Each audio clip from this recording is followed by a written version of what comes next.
और देखते हैं हड़प्पा सभ्यता के बारे में। इनके कुछ नामों के बारे में देख लेते हैं।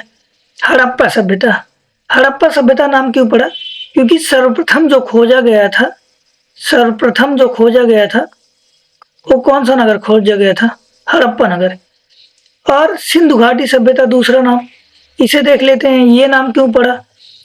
क्योंकि जो प्रारंभिक जितने नगर खोजे गए थे, प्रारंभिक नगर जैसे हड़प्पा हो गया, मोहनजोदड़ो हो गया, ये सब कहाँ थे? सिंधु नदी के आसपास क्षेत्रों में थे, इसलिए इसे सिंधु घाटी सभ्यता भी कहा जाता है।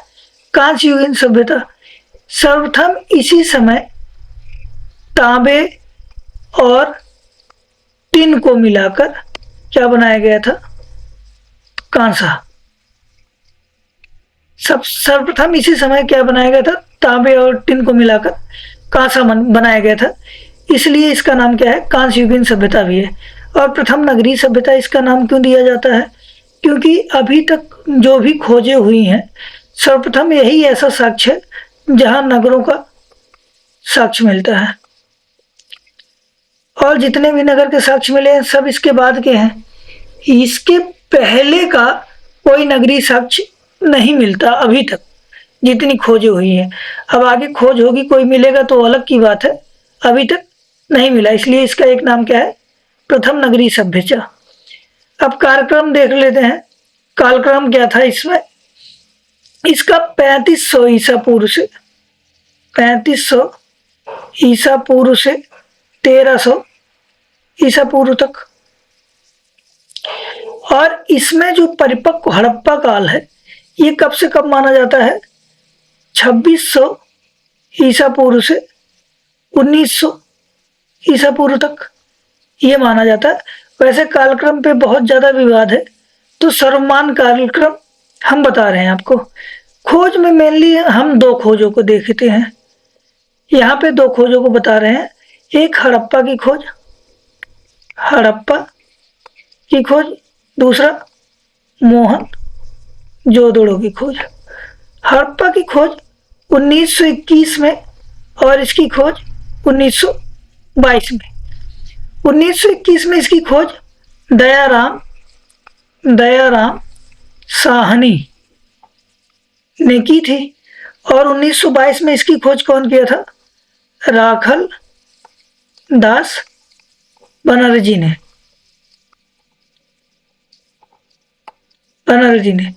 दोनों ने जॉन मार्शल के नेतृत्व में यह खोज किया था। अब हम इसके विस्तार के बारे में देख लेते हैं। विस्तार, ये उत्तर मान लो, ये दक्षिण, ये पूर्व, ये पश्चिम है, ठीक है। उत्तर में मांडा, जम्मू कश्मीर।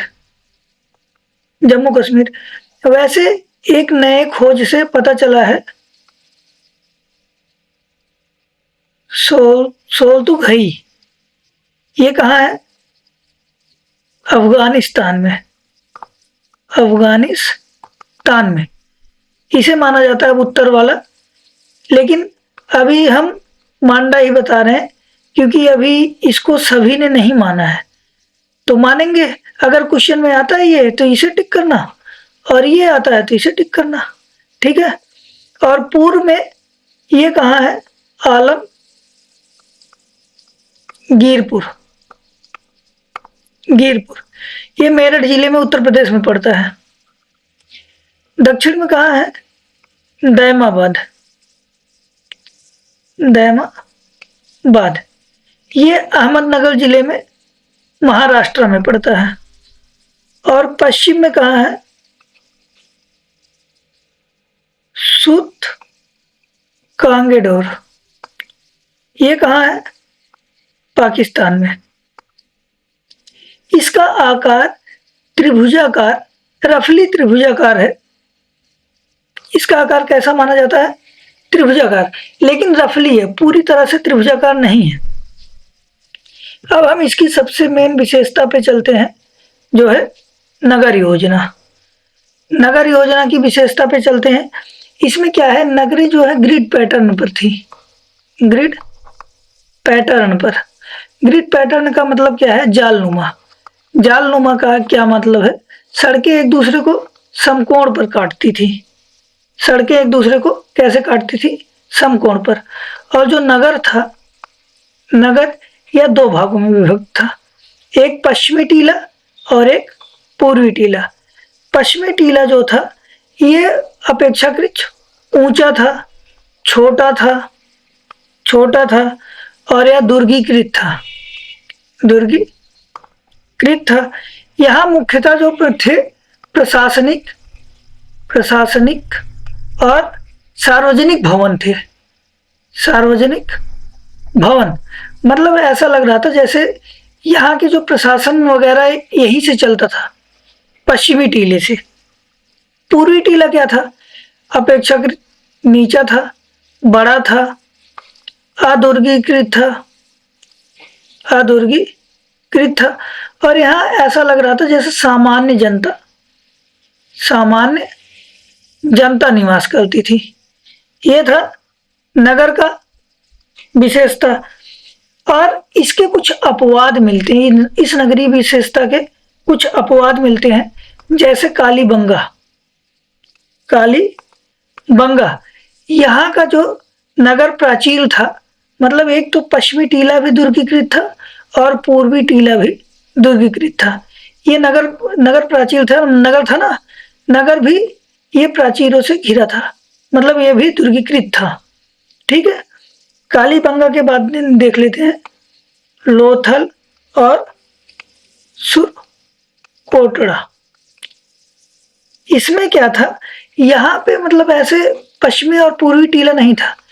यहाँ पे सारा जो था मतलब प्रशासनिक सारे जो कर्मचारियों का आवास था, प्रशासनिक आवास जो थे, सार्वजनिक भवन जो थे और सामान्य जनता के जो भवन थे, ये सभी एक ही टीले से, मतलब एक ही दुर्ग से दुर्गीकृत थे।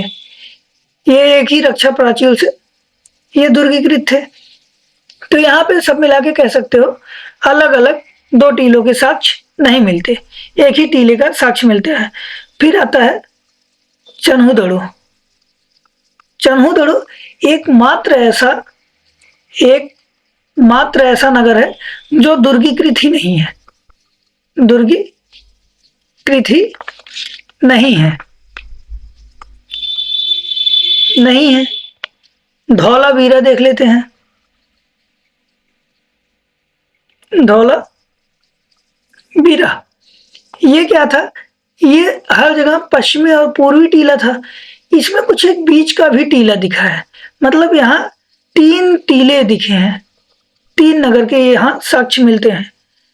अब देखते हैं आवासीय भवन के बारे में, थोड़ा सा हम इरेज कर लेते हैं। चलो आवासीय भवन के बारे में देखते हैं। आवासीय भवन क्या थे, सामान्यतः सभी भवन जो है पक्की ईंटों के बने थे, ईंटों के बने थे। और जो खिड़कियां और दरवाजे होते थे, खिड़कियां और दरवाजे, ये मुख्य जो सड़क होती थी इधर ना खुलकर किधर खुलते थे, ये गलियां वगैरह जो होती थी ना, ये गलियों में खुलते थे सड़क और दरवाजे। और इस घरों में जो है सीढ़ियों के साक्ष्य मिले हैं।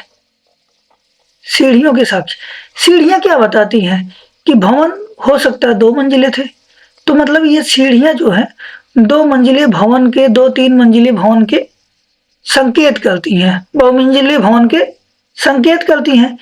इनके भी कुछ अपवाद हैं। इसमें देखो कालीबंगा देख लेते हैं।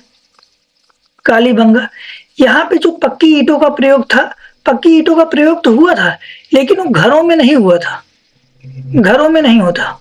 कहाँ हुआ था, नालियों में, कुओं में आदि में, कुओं आदि में यहाँ पक्की ईंटों का प्रयोग हुआ था। और लोथल में, लोथल क्या था, लोथल में ये जो दरवाजे थे, ये दरवाजे खिड़कियां किधर खुलते थे, मेन सड़क की ओर, मेन सड़क की ओर लोथल में खुलते थे। ईंटों का जो प्रचलित आकार था वो क्या था, पूरे हड़प्पा सभ्यता की बात कर रहा हूँ, 4:2:1 के अनुपात में ईंटें थी पूरे हड़प्पा सभ्यता में। कुछ अपवाद हैं तो उसे अभी बताता हूँ। ये मेनली जो सामान्य आकार था क्या था, 4:2:1 के अनुपात में। अब सफाई की व्यवस्था देख लेते हैं।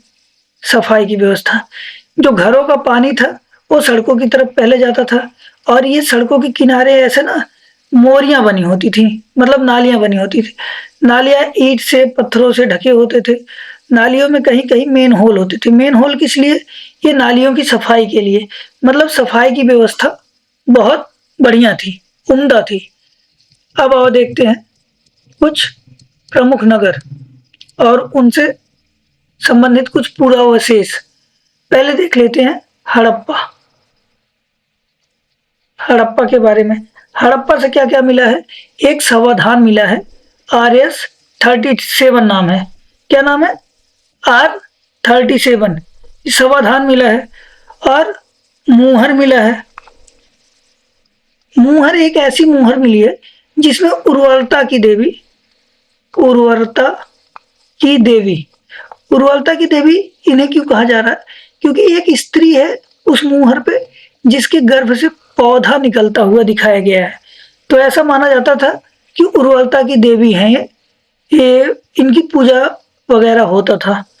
और लिंग और योनि के यहाँ पर साक्ष्य मिले हैं, तो इनके भी पूजा माना जाता था कि इनकी पूजा वगैरह होती थी।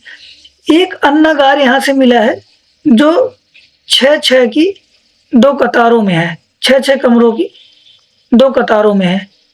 अन्नागार यहाँ से मिला है। आगे देखते हैं हड़प्पा के बाद मोहनजोदड़ो के बारे में। मोहनजोदड़ो के बारे में यहाँ का सबसे प्रसिद्ध जो साक्ष्य मिला वो नर्तकी की मूर्ति है। मूर्ति है, इसके बारे में सभी जानते होंगे। किससे बनी है, कांसे से, कांसे की बनी हुई है। बृहद स्नानागार मिला है।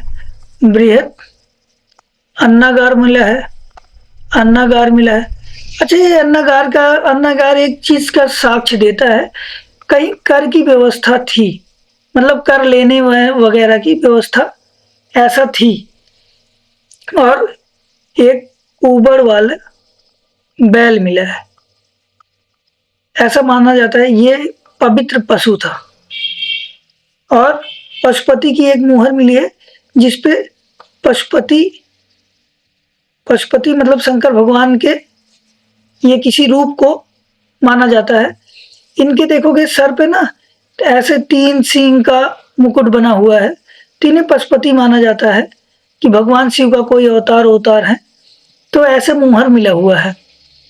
अब देखते हैं कालीबंगा के बारे में। कालीबंगा के बारे में यहाँ से क्या क्या मिला हुआ है, जूता हुआ, खेत के साक्ष्य मिला हुआ है यहाँ से। और क्या मिला हुआ है, अग्निकुंड,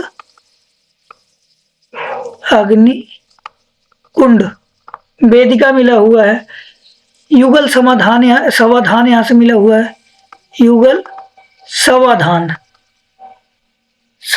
मिला हुआ है। एक बच्चे की खोपड़ी मिला हुआ है जिसमें 6 छेद है। ऐसा माना जाता है ये कोई शल्य चिकित्सा का कोई प्रोग्राम हो रहा था, मतलब उसके साक्ष्य माना जाता है कि उस समय भी शल्य चिकित्सा थी। यह सबसे प्राचीनतम साक्ष्य है शल्य चिकित्सा का। उसके बाद देख लेते हैं लोथल के बारे में। लोथल का सबसे जो प्रसिद्ध साक्ष्य है वो यहाँ का गोदीवाड़ा है। गोदीवाड़ा का मतलब क्या है, बंदरगाह। यहाँ से बंदरगाह के साक्ष्य मिले हुए हैं। और एक शिलालेख मिला हुआ है जिस पर 10 बड़े बड़े आकार के कोई चिन्ह हड़प्पन लिपि के हैं। 10 चिन्ह हैं इसमें, कोई बड़े आकार का, उसे अभी तक पढ़ा नहीं जा सका है। और जल प्रबंधन की सबसे अच्छी सर्वोत्तम व्यवस्था यहाँ देखने को मिलती है। यहाँ 3 युगल समाधान मिले हैं, 3 युगल समाधान मिले हैं। अच्छा, युगल समाधान कहीं ना कहीं सती प्रथा की ओर कुछ इशारा कर रहे हैं। ठीक है, आगे देखते हैं। वनमाली, वनमाली भी कहते हैं। तो यहाँ से मिला हुआ टेराकोटा हल और जौ के साक्ष्य मिले हुए हैं।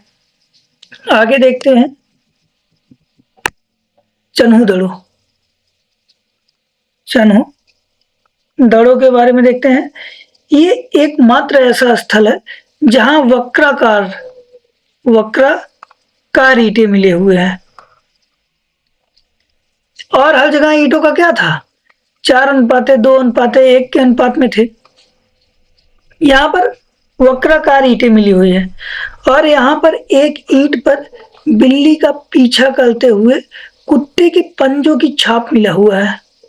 कुत्ते के पंजे की छाप मिला हुआ है, बिल्ली का पीछा करते हुए कुत्ते के पंजे की छाप मिला हुआ है। यहाँ से लिपस्टिक, काजल और कंघे के साक्ष्य मिले हैं। तो इसका मतलब सौंदर्य प्रसाधन का भी कार्यक्रम था। स्त्रियों का उस समय सौंदर्य प्रसाधन का मतलब प्रचलित थी। अब इस सभ्यता का, इतना बढ़िया सभ्यता, नगरीय सभ्यता का पतन हो गया, तो इसके कुछ कारण सुझाए गए हैं। कारण क्या मुख्यतः माना जाता है? बाढ़ यह प्रमुख कारण माना जाता है। कुछ लोग आर्यों का आक्रमण भी मानते हैं,